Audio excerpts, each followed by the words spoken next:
আর আমি অন্য হুজুরদের মতো সুর টুর খুব একটা ভালো দিতে পারি না, আমি ডাইরেক্ট কাটা খায় নুনের ছিটা। সেই ছোটবেলায় দেখতাম মানুষের পাটা কেটে গেলে শুকনো লঙ্কার তেল ঢেলে গরম করে ব্যথার উপরে দিতে, তাই তো? ও দিলে নাকি চট করে ব্যথা মরে যায়। তা আমার কথা ওরকম দপ করে উঠবে, ঠিক আছে? তাই সবাই নিতে পারবে না, তাই আমি আগে বলে শুরু করছি। যাদের বাড়ি কুটুম টুটুম এসেছো, খেয়ে চলে যাবে যারা, 10 মিনিটের মধ্যে চলে যাও, খাওয়া হোক আর না হোক। আর তা না হলে আমি এর পরে কারেন্ট শট দেবো, তোমার খাওয়া যেন ওজন না দেয়, ঠিক আছে? যাদের বাড়িতে লোক কুটুম এসেছে আছে, আল্লাহ রাস্তায় নাস্তা করার দায়িত্ব আপনার, জলসায় আসার জন্য বলার দায়িত্ব আপনার, শুধু খাওয়ানোর দায়িত্বটা আপনার নয়, এখানে আসতে বলার দায়িত্বটা আপনার, সুতরাং সেটাও পালন করবেন। চলো প্রথমত আসুন এই জলসা উপলক্ষে এখনকার মানুষ আর চাঁদা টাদা দেখবেন বেশি বড় লোক যারা এরা দিতে চায় না। হ্যাঁ, ওদের টাকা ভেলোরে যাবে, ভেলোরে ওদের টাকা চেন্নাই যাবে, ব্যাঙ্গালোর যাবে। কি ওখানে কি হজ করতে যায় মনে করছেন? না, ডাক্তার। মসজিদ মাদ্রাসায় খুব একটা যায় না, ফাংশনে যাবে, খেলায় যাবে, জানেন না দিলে আবার পরে দিয়ে দেবে, তোমরা উঠে যাবে। বড় ব্যবসা আছে, দাদা বলে কিচ্ছু না, 500 না 5000 টাকা দেবে, 10,000 টাকা দেবে। দাদা এসছে, দাদার লোক এসছে। কিন্তু মসজিদ মাদ্রাসা জলসা মিলাদের জন্য ইনকাম ভালো আছে, ভালো 500 টাকা দিতে গেলে যেন কলজে চচ্চড় করে, আবার বলে দে, হচ্ছেটা কি বন্ধ কর দে, দে, কোনো লাভ হচ্ছে, মানুষ কোনো পরিবর্তন হচ্ছে? তা আমি ওর জিজ্ঞাসা করতে চাই, হসপিটাল করে লাভ কি হয়েছে? ডাক্তারখানা করে লাভ কি হয়েছে? স্কুল করে লাভ কি হয়েছে? মাস্টারি করে লাভ কি হয়েছে? বলবেন কারো লাভ হয় না। স্কুলে মানুষ শিখছে, হসপিটালে ট্রিটমেন্ট নিচ্ছে, ডাক্তারের চেম্বারে মানুষ ট্রিটমেন্ট নিচ্ছে। ডাক্তারের চেম্বারেও যদি মানুষ ট্রিটমেন্ট নেয়, হসপিটালেও যদি মানুষ ট্রিটমেন্ট নেয়, জলসার মজলিসেও বসে মানুষ ট্রিটমেন্ট নিচ্ছে না, নেয় না? হাড়োয়ায় হসপিটাল আছে, এখানে দেখিয়ে যখন হচ্ছে না, ডাক্তার লিখে দিচ্ছে চলে যাও পিজি, বলছে 91 উঠলে যাওয়াটা খুব ইজি,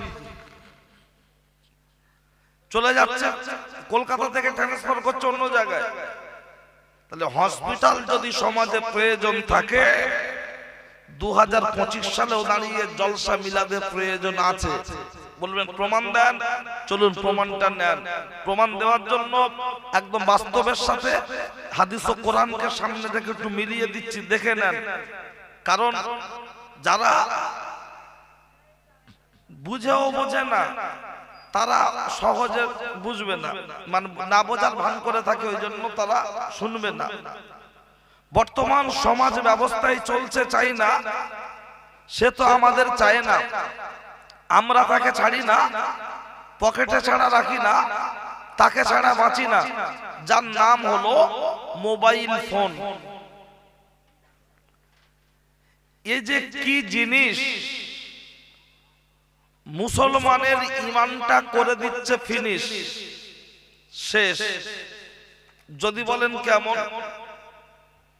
দয়ার নবী বলেছেন মোবাইলের রিংটোন, গান বাজনা, টিভি সিডি, এগুলো হলো শয়তানের ঘন্টা। ছোটবেলায় গ্রামগঞ্জে দেখতাম মাটির পাঁচিল দেওয়া থাকতো, পাঁচিলের উপরে তখন ছাউনি দেওয়া থাকতো। কথাটা ঠিক না ভুল? যদি বলা হয় বড় আব্বা ছাউনি দিয়েছেন কেন, বলে খোকা উপর থেকে পানি হলে পাঁচিলটা পড়ে যাবে, তাই ছাউনি দেওয়ার দরকার। ভিতরে আর দয়ার নবী বলেছেন মোবাইলের রিংটোন, গান বাজনা, টিভি সিডি এগুলো শয়তানের ঘন্টা। ভিতরে আছে ঈমান নামক একটা পাঁচিল, দুই কান থেকে গান বাজনার আওয়াজ ঈমান নামক পাঁচিলের উপরে প্রতিদিন যখন পড়ছে, ওই পাঁচিলটা ভেঙে যাচ্ছে না, যাচ্ছে না? প্রমাণ একটা নেন।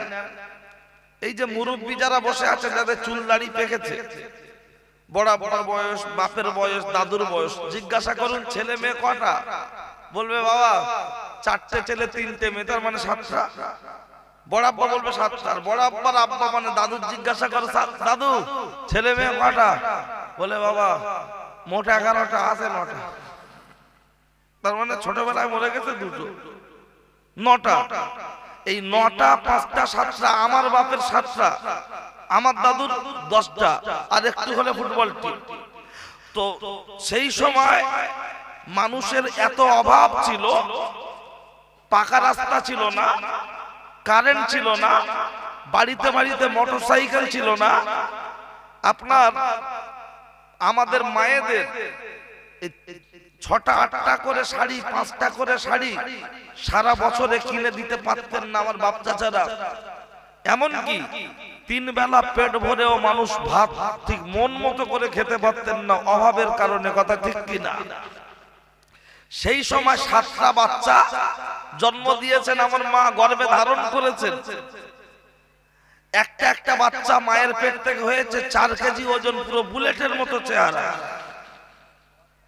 একটা স্তন চুষে খেয়েছি, আর একটা স্তন থেকে দুধ ঝরে পড়েছে, দুধের কোনো অকুলন হতো না। কলা গাছের একটার বেশি কাঁদি হয় না। এখন ডিজিটাল ভাবিদের 2টোর বেশি বাচ্চা হবে না, সিজার ছাড়া চলবে না, গ্রুপ লোন ছাড়া বাচ্চা কাচ্চার ভবিষ্যৎ তৈরি হবে না। বাচ্চা পেটে আসলো, বিয়ে হলো, বাচ্চা পেটে আসলো, পাড়ায় দিদিমণিরা ঘুরছে কার বোর কটা বাচ্চা কমাস হয়েছে, ঘুরে ঘুরে ঘুরে ঘুরে বলছে ভাবি নাম তোলো, নাম তোলো। হয়ে গেল পোলিও কার্ড, বলা হচ্ছে ভাবি করতে হবে চেকআপ। ভাবি আয়নার সামনে লাগাচ্ছে মুখে মেকআপ, কারণ হেলথ সেন্টারে করতে যাবে নাকি চেকআপ। চেকআপ করার পরে ডাক্তার বলে দিল, হেলথের দিদিমণিরা বলে দিল মুসাম্বি লেবু খাবে, কমলা খাবে, ডিম সিদ্ধ খাবে, শাক খাবে, রেস্টে থাকবে, রেস্টে থাকবে। আস্তে আস্তে বাচ্চা ডেলিভারি হওয়ার সময় আসলো, আমার শাশুড়ি নিয়ে হসপিটালে গেল। বাচ্চা হলো কলকাতার লেডি ডাবলিন হসপিটাল। আমার শাশুড়ি বাচ্চাটা কোলে নিয়ে নাচাচ্ছে আর বলছে আরে ইঁদুরের বাচ্চা হয়েছে। সব মিলিয়ে 1.5 কেজি, 1676 গ্রাম। স্তন গালে দিচ্ছে, বাচ্চা কাঁদছে, বিড়ি খাবে না, কাঁদছে, বিমল খাবে না। লাস্টে বলছে ও ডাক্তার ঔষধ লিখে দাও, দুধ হয় না। ডাক্তার 3 রকম ওষুধ লিখে দিলে দুধ হয় না। পরিশেষে বললো মৌলি সাহেবের কাছ থেকে ঝেড়ে গেলিয়ে এসো, ঝাড়িয়ে না, ঝেড়ে গেলিয়ে এসো, পানি পড়ে গেলিয়ে এসো, অন্তত একটু খেয়ে দেখি, তাও দুধ হচ্ছে না। তারপরে খুব কষ্ট করে বাচ্চাটা তিল তিল তিল তিল করে যখন 6 বছর, 7 বছর, 10 বছর হচ্ছে, তখন বলছে বর্তমান যা দুর্মূল্যের বাজার, তুমি একা খেটে করবে কি? একটা লোন টোন না নিলে ভবিষ্যতে কিছু করা যাবে না, এখন একটা লোন নাও। আচ্ছা বলুন, 7টা বাচ্চা মানুষ করলো, লোন নেওয়ার দরকার হলো না, আর একটা বাচ্চা নিয়ে যখন লোন নেওয়ার জন্য পাগল হয়ে ঘুরছে, তাহলে ঈমান নামক পাঁচিল আছে না গেছে? মাথায় ঢুকছে কথা? ওয়াজ বুঝতে পারলে এখন থেকে যদি ভোর 4টে পর্যন্ত করে বসে থাকতে ইচ্ছা হবে, আর বুঝতে না পারলে, কারণ এমন কিছু ছেলে পুলে থাকে দেখবেন, ও আমাদের দেখে না, ও গান শুনতে যায় না। কারণ যারা গান করে, ড্যান্স করে, তারা কি বোরকা পরে থাকে? শর্ট শর্ট জামা। কই আমরা যেরকম করে বসে আছিলাম, বসে চুড়িদার নয় একটা বোরখা পরে তোমার ঋতুপর্ণার গান করতে বলো, তখন এরকম একটা লোক দাঁড়াবে না। কেন? সামনাসামনি থাকবে, মাঝে মাঝে হাতে এরকম করে দেবে লোকগুলো, বাজি মাপ, টাকা শোধ। এত ঠান্ডায় বাপ চাচারা বসে থাকে, আর যুবকরা এদিক ওদিক শুনতে চাই কি গুপ গুপ গুপ গুপ চলবে ডিজে। ওরা স্বামী স্ত্রী সব মদ খেয়ে নাচছে নিজে নিজে। এখন চলছে তো তাই কালচার। কি বলছিলাম? বক্তব্য আমি ভুলে যাইনি, শুরু করেছি। ওই মোবাইল রাখছে ছবি মমতা, ভাই ভাই দেখাচ্ছে ক্ষমতা, রাখছে ছবি বুদ্ধ, ভাই ভাই লেগে যাচ্ছে যুদ্ধ। মোবাইলে রাখছে ছবি দেব। আমাদের বাড়ির ছেলে মেয়েরা এখন বিভিন্ন হোটেলে দিচ্ছে খেপ। ওই মোবাইলে রাখছে ছবি আজহা, আল্লাহ রাসূল আমাদের উপর হচ্ছে অনেক বেজার অখুশি। মাঝে মধ্যে ওই মোবাইলটা নিয়ে কম্পিউটার যেখানে মোবাইল রিপেয়ারিং করে সফটওয়্যার মারে সেখানে গিয়ে বলছে, এ বাবলু একটু সফটওয়্যার মেরে দে তো। বলছে কেন রে? বলছে সে নায়ক পা তুলে লো, পা লাভে না আল্লাহর কি রে, সেট জেড় গেছে। সফটওয়্যার মেরে বাড়ি এনে বলছে খাবি কি, শুধু দেখ ছবি দেখ। এ বলছে পিকচার দেখ, ও বলছে ভিডিও দেখ, এ বলছে র‍্যাম দেখ। কিন্তু আমার আল্লাহ বলছেন, বান্দা যে জিনিসটা নিয়ে তোমরা পাগল হচ্ছ, ল্যাপটপ, কম্পিউটার, হেলিকপ্টার, গাড়ি, বাড়ি, নারী, এটা পৃথিবীর মধ্যে নামি দামি নয়। তাহলে নামি দামি কোনটা? কোরআন। লাকাদ খালাকনাল ইনসানা ফি আহসানি তাকবীর। আমার আল্লাহর কোরআন বলেছেন, আমার আল্লাহর কোরআন বলেছেন এই পৃথিবীর মধ্যে সবচাইতে নামি এবং দামি তার নাম হলো মানুষ। আল্লাহ আমাদের দিয়েছেন আক্কেল জ্ঞান হোশ, আমরা কাজ করছি হয়ে বেহোশ। আমরা মানুষ যখন নামি, মানুষ যখন দামি, সামান্য ৫,০০০ টাকা মোবাইলের যদি চিপ থাকতে পারে, এই মানুষ নামক মোবাইল এর চিপ আছে না নাই? টাকাটা তো স্বাভাবিক ব্যাপার, শুধু যদি বলি আছে পাবলিক বলবে। মাওলানা আমজাদ হোসেন সাহেব বাংলার একজন বিখ্যাত বক্তা ছিলেন, ফুরফুরা শরীফ মসজিদের ইমাম ছিলেন, খুব ভালো বক্তা। হুজুরের আজও ক্যাসেট বাজে, হালকাতা হলে হুজুরের ওয়াজ চলে, ইউটিউবে হুজুরের ওয়াজ এখনো পর্যন্ত শোনা যায়। আর সেই তারকেশ্বর বাগবাড়ি আমজাদ হুজুরের ছেলেকে দাওয়াত করে আনা হয়েছিল। সাদ্দাম এসে ওয়াজ করেছে, অল্প হয়ে গেছে গল্প। তার জন্য এখন বলবো হাদিস, আগে বলেছি কোরআন। অবশ্যই প্রমাণটা নিয়ে নেন। ও মা চাচি খালা, শুনছো রাতের বেলা, কানটা একটু করবে ঝালাপালা। এখন আমার জিজ্ঞাসা হলো, তাহলে ওই হৃৎপিণ্ড নামক যে কল্প, ওই কল্পটা আল্লাহ নবীর হাদিস থেকে বলি। আল্লাহ নবী বলেছেন, ইন্না ফিল জাসাদি মুদগাতুন ওয়া ইযা সালুহাত সালুহাল জাসাদু কুল্লুহু ওয়া ইযা ফাসাদাত ফাসাদাল জাসাদু কুল্লুহু আলা ওয়া হিয়াল কলব। মানব দেহের মধ্যে এক টুকরো গোশতের পিণ্ড আছে, যেটার নাম হলো হৃৎপিণ্ড।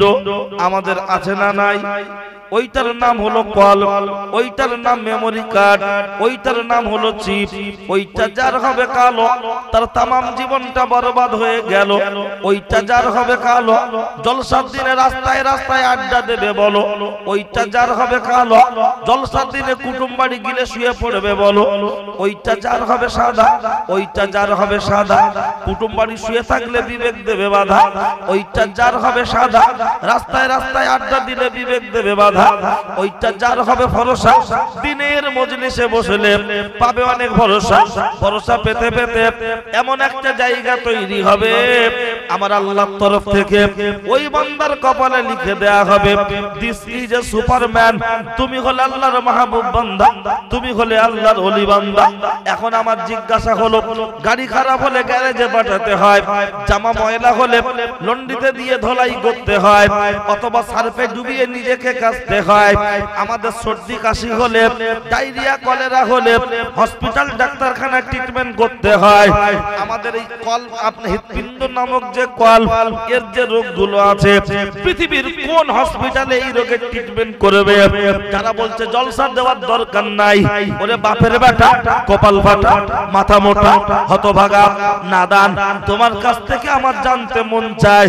বলো বলো বলো, জামা ময়লা হলে সার্ফে ডুবিয়ে দিচ্ছ, গাড়ি খারাপ হলে গ্যারেজে পাঠাচ্ছ, আর সর্দি কাশি হলে, আপনার শরীরের যে কোনো রোগ হলে হসপিটাল ডাক্তারখানা ট্রিটমেন্ট করছো। কিন্তু হৃৎপিণ্ড নামক যে কল্প, এর যে রোগগুলো আছে, এর ট্রিটমেন্ট করার জন্য পৃথিবীর কোন জায়গায় যাবে? এটা তো হসপিটালে গেলে হবে না, চায়ের দোকানে গেলে হবে না, এটা তো হাই স্কুলে গেলে হবে না, প্রাইমারি স্কুলে গেলে হবে না।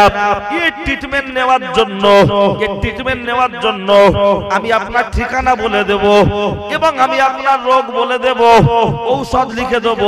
টাইম মেইনটেইন করে খাওয়ার দায়িত্ব হলো আপনার, টাইম মেইনটেইন করে খাওয়ার দায়িত্ব হলো আপনার। আমি আপনার রোগ ধরে দেব, ঔষধ দিয়ে দেব, টাইম মেইনটেইন করে খাবেন আপনি। হসপিটালে গেলেই রোগ সারে না, ডাক্তার যে ঔষধগুলো লিখে দেয় ওগুলো টাইম মেইনটেইন করে খেতে হয়।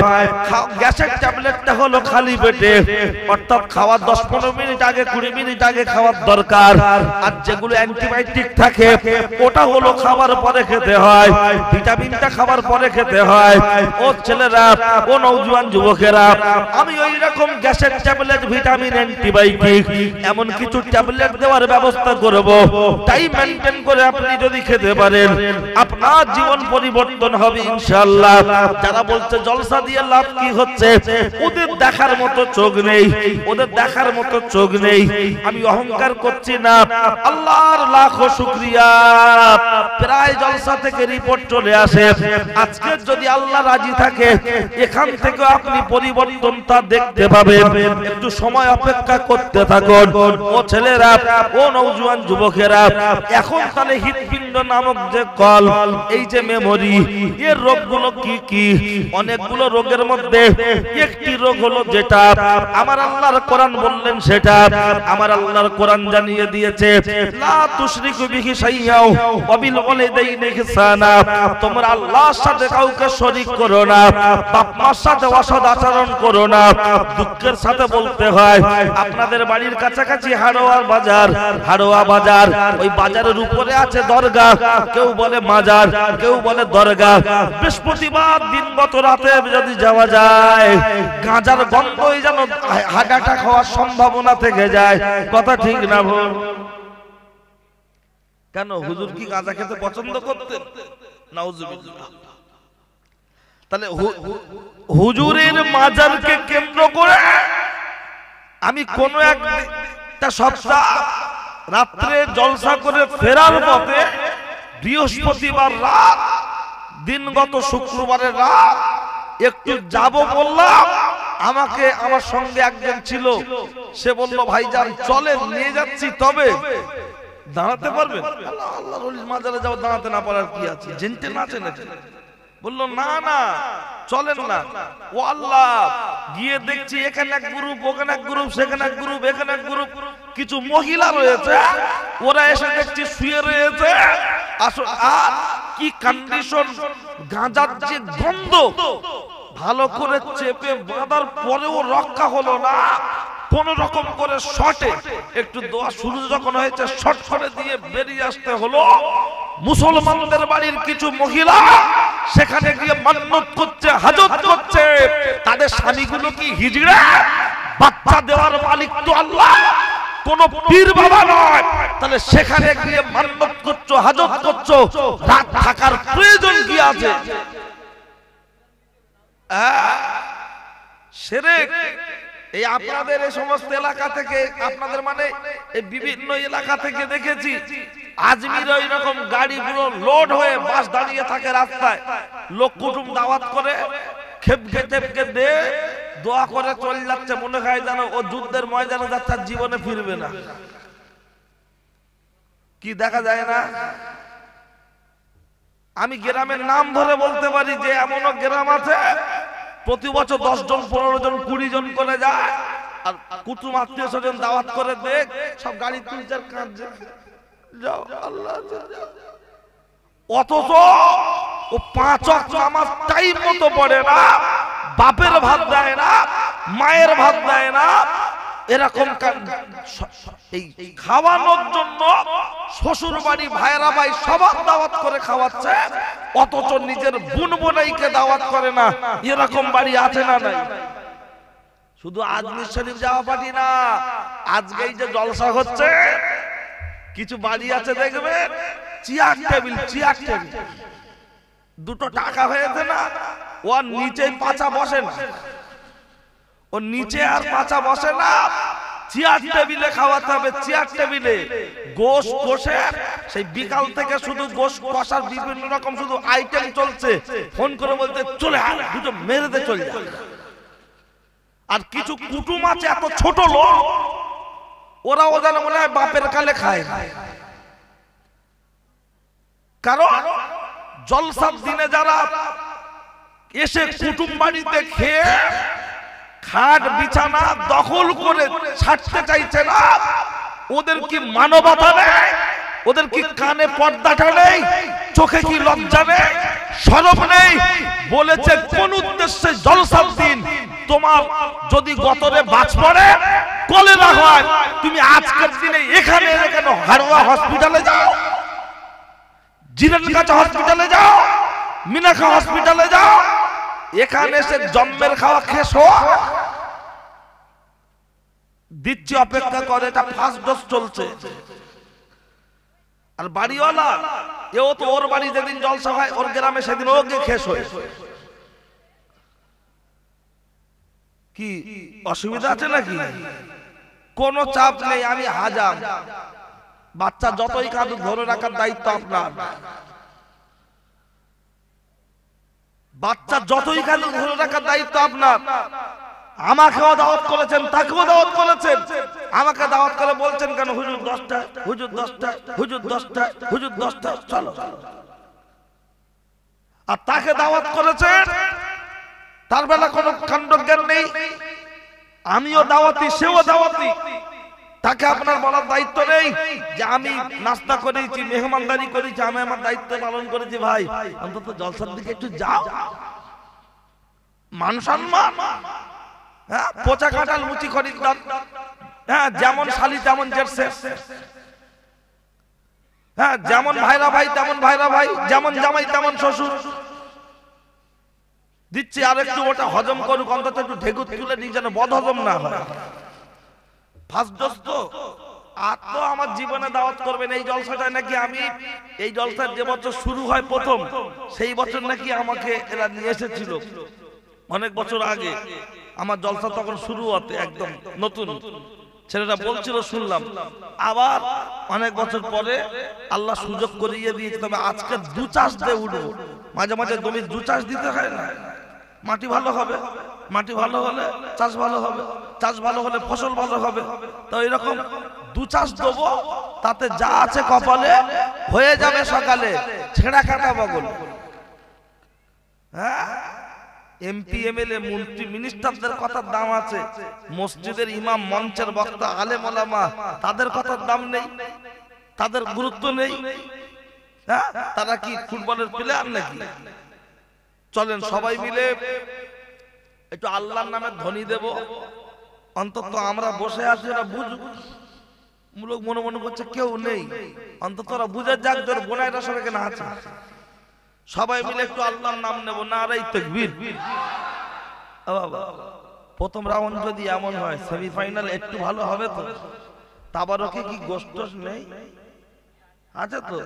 তাবারকে যখন আছে গোশ, আমাদের তো দেখাতে হবে জোশ। ছেলেরা গাড়ি চালাচ্ছে হিরো হোন্ডা, নিজেকে মনে করছে এখন বিরাট বড় গুন্ডা। সামনে নিচে ঝান্ডা, পিছনে আছে ডান্ডা, দাবি করছে আল্লাহর বান্দা। যে মুসলমান 34 বছর বামফ্রন্টের স্লোগান দিতে পারে, 11 থেকে 24-25 দিদির জন্য দিতে পারে, তারা আজকে নোয়াপাড়া গ্রামের বাৎসরিক বিশালে সবে বসে মাত্র কয়েকটা ঘন্টা আমরা কি একটু দিতে পারি না? নিশ্চয়ই আমরা দিতে পারবো। তবে আওয়াজটা একটু জোরে দিলে কি লাভটা হবে? Twin on. যেমন বিড়ি কিনলে দেশলাই ফিরি সামনে থাকে ধরানোর জন্য দেয় না, আগুন ধরে। তো এখানে জোরে দিলে আল্লাহ খুশি হবে, শয়তান পালাবে। আমরা মানুষ চালাক, শয়তান আমাদের থেকে পালাক। মানুষও বুঝবে না লোক আছে। আর একটু নড়ে চড়ে নারাই তাকবীর।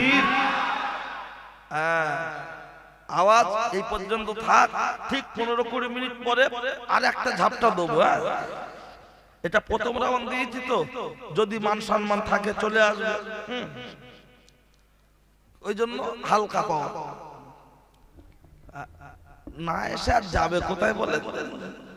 এক জায়গায় বলেছি বলে সে বলছে হুজুর তুমি যা বলেছ আর লোক আসতে চায় না, ভয় লজ্জা। তো ওরম যদি হয় অন্তত যা খেয়েছি গালে আঙুল দিয়ে বমি করে বাড়ি আসার দরকার। ও ছেলেরা, নওজোয়ান যুবকেরা, ও আমার মুরব্বিয়ান বাপ, অন্যায় হলে আমার করে দেবেন মাপ। আমি ছেলে আমজাদ, অত সহজে কাউকে দেব না বাদ। বাড়ি তারকেশ্বর বাগ বাড়ি। দু চারটে কথা শুনে রেগে যাবেন না তাড়াতাড়ি। বক্তব্য রেকর্ড করুন, অন ক্যামেরায় বক্তব্য করছি। এটা বাড়িতে বসে বক্তব্য নয়, স্টেজে বসে বক্তব্য করছি। আপনার সেন্টিমেন্টে লাগতে পারে, ওটা আমার দেখার দরকার নাই। আমি হাদিস আর কোরআনের অনুকূলে কথা বলছি কিনা আপনি বুঝুন। আমি আপনার মাঝে প্রথম যে আয়াতটা তেলাওয়াত করেছি, লা তুশরিকু বিহি শাইআ ওয়া বিল ওয়ালিদাইনি ইহসানা। তোমরা আল্লাহর সাথে কাউকে শরীক করো না, বাপ মার সাথে অসৎ আচরণ করো না। কিন্তু দুঃখের সাথে বলতে হয়, আজকের জলসা উপলক্ষে ভালো করে শুনে রেখে দেন, জেনে রেখে দেন, আমাদের দাওয়াত করা হয়, আমরা আসি, লক্ষ্য করলে দেখতে পাওয়া যায় আমরা আসলে বলে হুজুর খাও খাও খাও। যদি বলি খাবো না কেন, বলছি হুজুরের পেট হয়ে গেছে খাজা বাবার ডেক, হুজুরের পেট হয়ে গেছে ইন্ডিয়ার গেট, খাবো না খাবো না খাবো না। তখন বলছে হুজুর চর্বি বাদে তো বলাও লাও, জ্যান্ত মুরগির ঝোল হুজুর লাও, জ্যান্ত মাছ ঝোল হুজুর লাও। যদি বলি খাবো না খাবো না খাবো না, হুজুর কেন, আঙ্গুর আপেল বেদানা, ও হুজুর তুমি কি কিছুই খাবে না, তোমার কি কিছুই চলবে না, না খাবো না খাবো না। ওরে সাদ্দামকে খাইয়ে তুমি খোদার জান্নাত পাবে না। জান্নাত যদি পেতে হয় তোমার বুড়ো বাপটাকে খেতে দাও, জান্নাত যদি পেতে হয় তোমার বুড়ি মাটাকে খেতে দাও। কিন্তু দুঃখের সাথে বলতে হয়, আজকে মাকে খেতে দেয় না, বাপকে খেতে দেয় না। শ্বশুর এসেছে, শাশুড়ি এসেছে, শালা এসেছে, সুমন্দি এসেছে, জম্মের খাওয়া খাচ্ছে। আবার কাল বাড়ি যাওয়ার সময় আবার অনেক কিছু নিয়ে বাড়ি যাবে, আপনার আত্মীয় বাড়ি থেকে দেবে, এতে আমার কোনো আপত্তি নেই, আপত্তি নাই। কিন্তু প্রথম খাওয়ানোর দরকার হলো তো বাবার মা, বাবার মা, বাবার মা। তেললা মাথায় তেল দেয়, শুকনো মাথায় পেচ্ছাপ করে দেয়, তেললা মাথায় তেল দেয়, শুকনো মাথায় পেচ্ছাপ করে দেয়। হুজুর খেতে চায় না, হুজুরকে জোর করে দিয়ে বলছে খাও খাও খাও খাও। কিন্তু যে খেতে চাইছে তাকে খেতে দেয় না। শ্বশুরকে খাইয়ে কোনো লাভ হবে না, শাশুড়িকে খাইয়ে লাভ হবে না, সাদ্দামকে খাইয়ে কোনো লাভ হবে না। লাভ যদি খুঁজতে হয় তোমার বুড়ো বাপটাকে খেতে দাও, লাভ যদি খুঁজতে হয় তোমার বুড়ি মাটাকে খেতে দাও। বলবেন সাদ্দাম হোসেন, না না না, তুই এটা কি বলতে চাইছো? সাদ্দামকে খাইয়ে হাতে হাতে মুসাফা করে বলছে হুজুর দোয়া করবেন, দোয়া করবেন। বলে সাদ্দাম হোসেনের দোয়া তোর জন্য খোদার দরবারে পৌঁছাবে না। বলবেন সাদ্দাম হোসেন তুমি ছোট হুজুর, তুমি ছোট বক্তা, তোমার দোয়া কবুল না হতে পারে। বড় হুজুর বড় বক্তা, তার দোয়া কবুল হবে। ওরে কোন বড় হুজুর? আমজাদ হোসেন, গালেব সাহেব, আপনার জলিল সাহেব কেন কাবা শরীফ থেকে ইমাম সাহেবকে ভাড়াই করে নিয়েছে। যদি এই নপাড়ার গ্রামে একদিন নয়, একদিন নয়, 1 বছর যদি বসিয়ে বসিয়ে কাঁদানো হয়, ওর কপালে সেকেন্ডে সেকেন্ডে বাজ পড়বে। পৃথিবীর কোন হুজুরের দোয়া কবুল হবে না, হবে না, হবে না। বলবেন ও সাদ্দাম হোসেন তুমি প্রমাণ দিতে পারবে? প্রমাণ যদি না দিতে পারি, আছে একটা ছোট মতো 4 চাকা গাড়ি, ওটাকে দিয়ে চলে যাব বাড়ি, করব না দেরি। উচিত কথা বক্তারা বলতে পারে না অনেকগুলো কারণের মধ্যে একটি কারণ হলো যেটা অধিকাংশ জলসা কমিটি বেনামাজি। কথা ঠিক না ভুল? যদি ওদের বিরুদ্ধে বক্তব্য চলে যায়, হুজুরিরা দাওয়াত করবে না, ওই জন্য বলতে পারে না। কিন্তু আমি এমন একটা হুজুর, আমি এসব চিন্তাও করি না, কারণ আমি হাজাম। আমাকে বলতে পারবে না হুজুর কম কাটো, খালি বলবো হুজুর মাপটা ঠিক রেখো, মাপটা ঠিক রেখো। কারণ মৌলী সাহেব যখন গরু জবাই করেছে বলতে পারবো হুজুর একদিক কাটো আরেক দিক থাক, তা হবে না। হাজাম, হাজামেরও কম কাটতে বলবে না।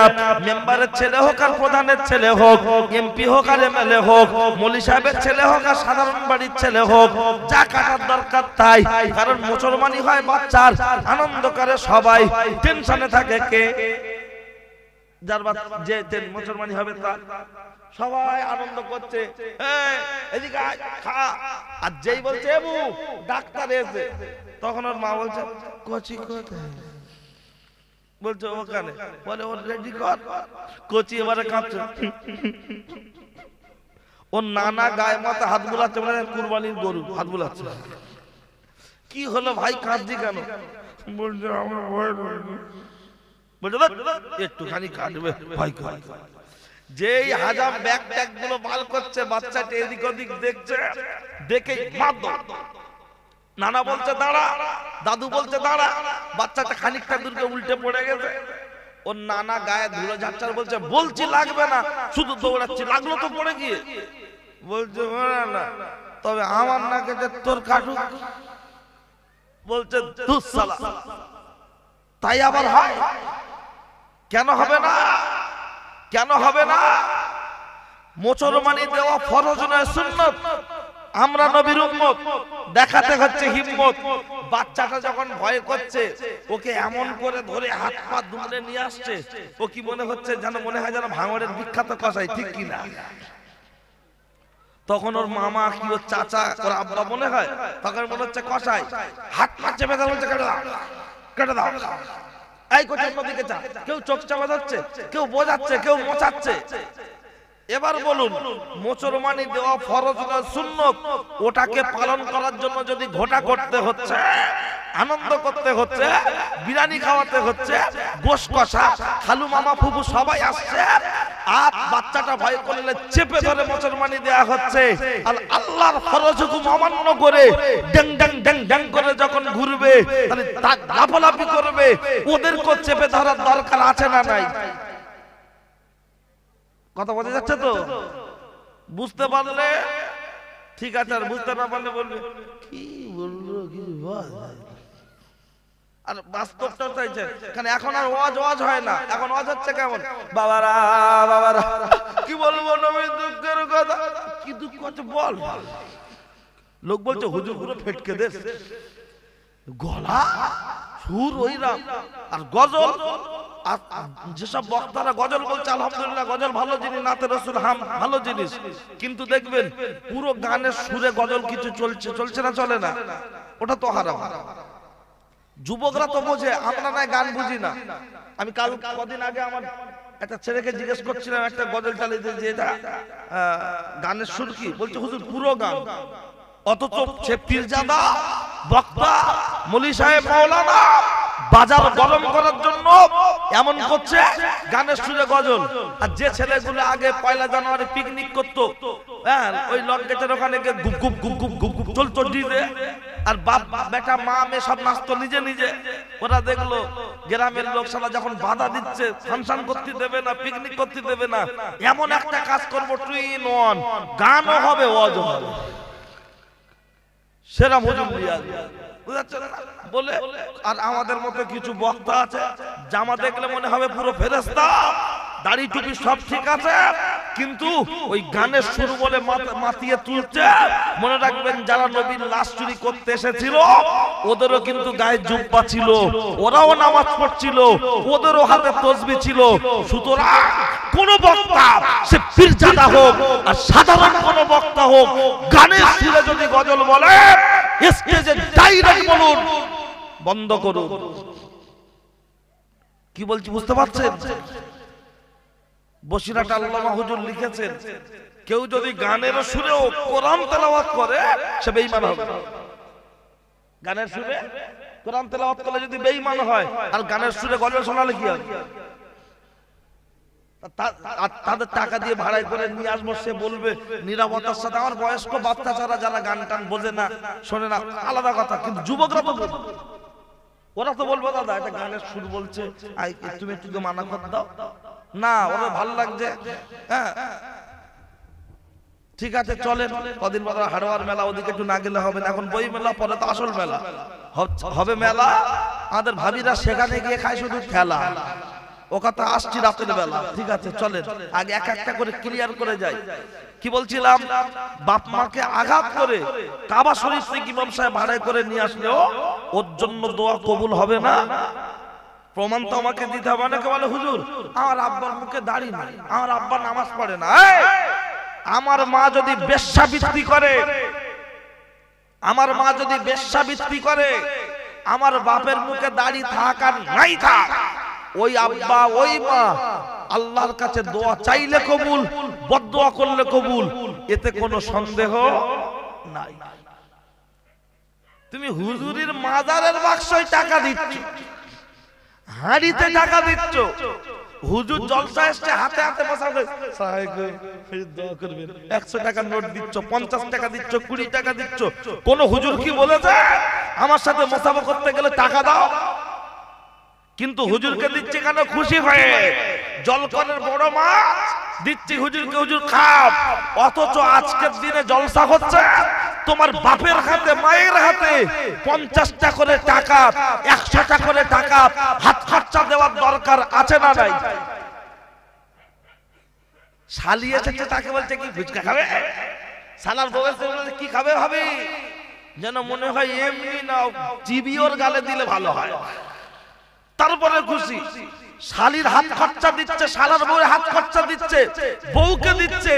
আমার ভাগনা ভাগ্নি, আমার ছেলে মেয়ে, আমার আব্বা মার কাছে গিয়ে কেউ বলবে দাদা, কেউ বলবে নানা, দাও না 10 টাকা খাবার কিনে দাও না, বলতে পারে না? পারে না?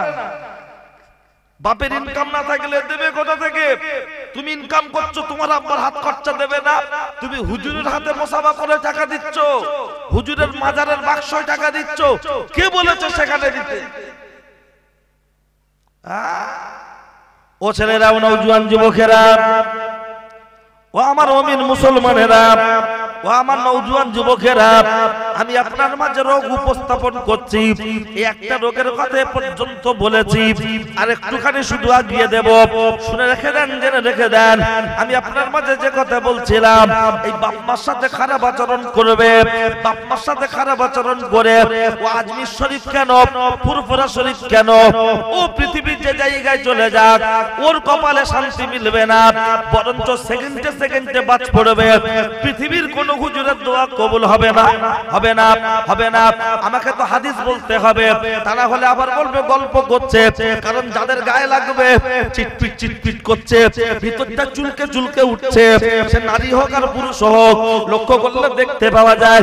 তার জন্য যে একটা হাদিস পুশ করা যাক, রগিমান ফহো সুম্মা রগিমান ফহো সুম্মা রগিমান ফহো। দয়ার নবী বললেন, তার নাক ধুলোয় মলিন হোক, তার নাক ধুলোয় মলিন হোক, তার নাক ধুলোয় মলিন হোক। সেটা কারা কারা ব্যাখ্যায় নিশ্চয়ই একটু পরে দেব। এখন আপনার অটোমেটিক একটু জ্বালা করতে থাকো। হাদিসটা বলেছি, সাদ্দাম কোন কথা এমনি এমনি বলে না, তার মধ্যে নিশ্চিত আপনার বাস্তবতা রয়েছে, শিক্ষণীয় বিষয় রয়েছে, প্রয়োজন রয়েছে। তাই আমি আপনার মাঝে উপস্থাপন করছি। হাদিসের একটা সাইড যেমন বলে রেখেছি, আর একটু শুনে রেখে দেন, জেনে রেখে দেন। বাপ মা দোয়া করলে কবুল হয়, বদদোয়া করলে কবুল হয়। প্রমাণ দেওয়ার জন্য আমি আপনার মাঝে গল্প করব না, বুখারী শরীফের রিওয়ায়াত থেকে কথা টানব, বুখারী শরীফের রিওয়ায়াত থেকে কথা টানব। ও ছেলেরা, ও নওজোয়ান যুবকেরা, আগে দোয়ার কথাটা বলে দি, তারপরে বুখারী শরীফের রিওয়ায়াত থেকে অন্য কথা টানব।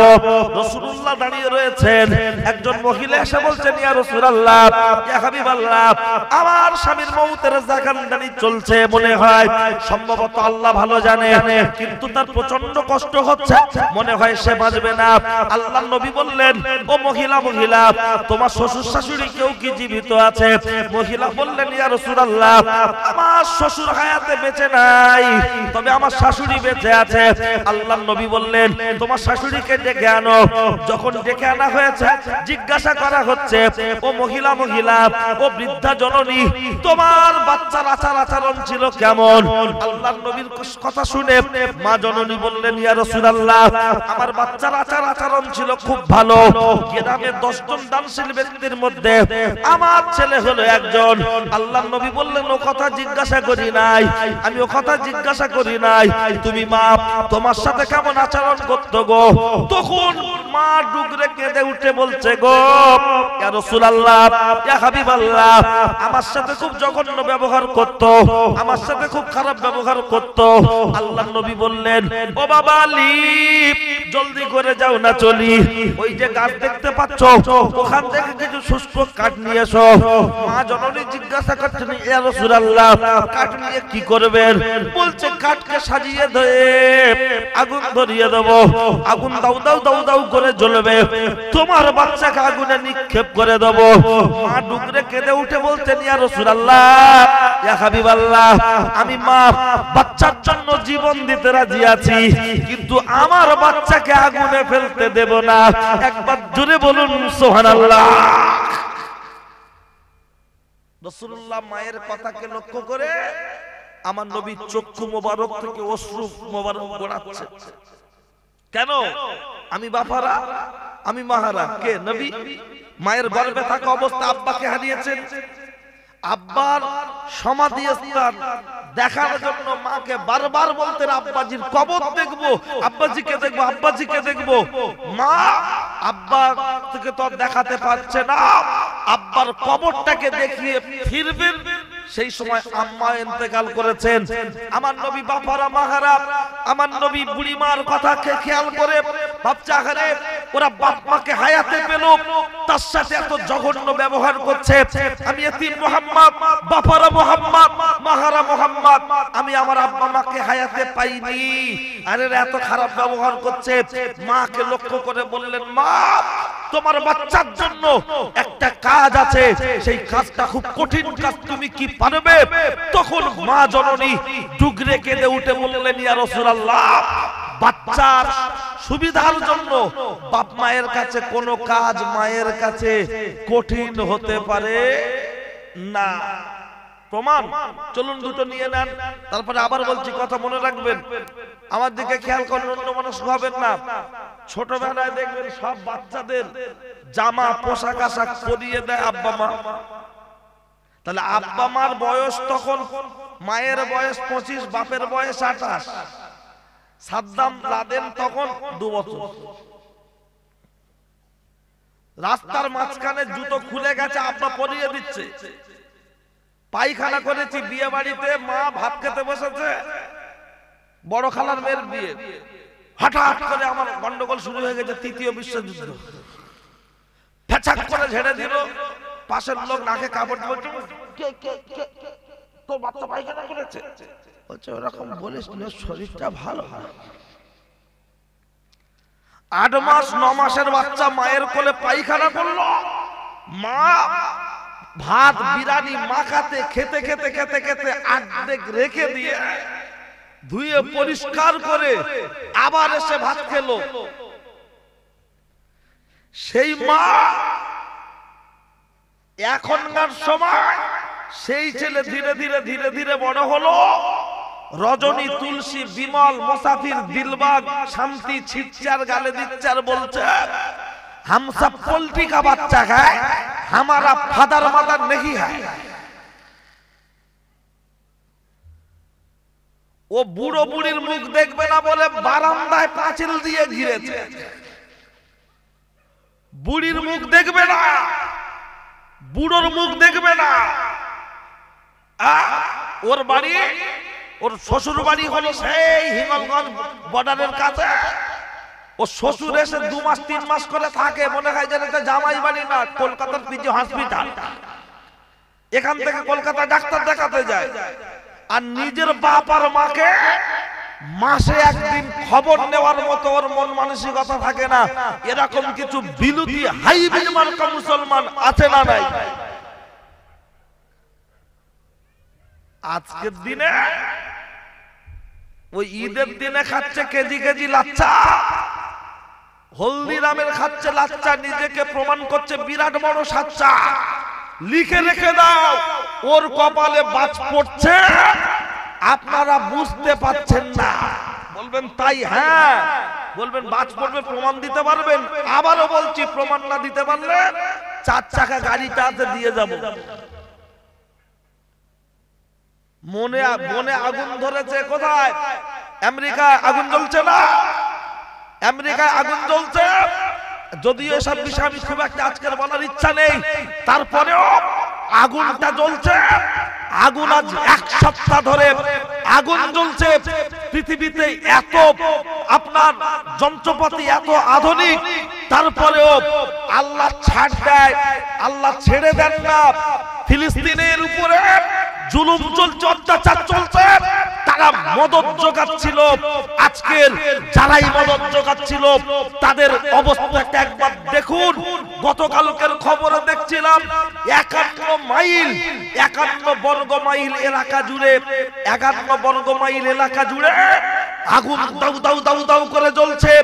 51 বর্গ মাইল মানে হিসাবটা করে নেন, স্কয়ার ফুট হিসাবে বলেন না, এক স্কয়ার ফুট যদি হয় কতটা হয়, 1/1 ভালো করে দেখলে 51 বর্গ মাইল চারিদিকে আমরা হিসাব করলে ক্লিয়ার হবে।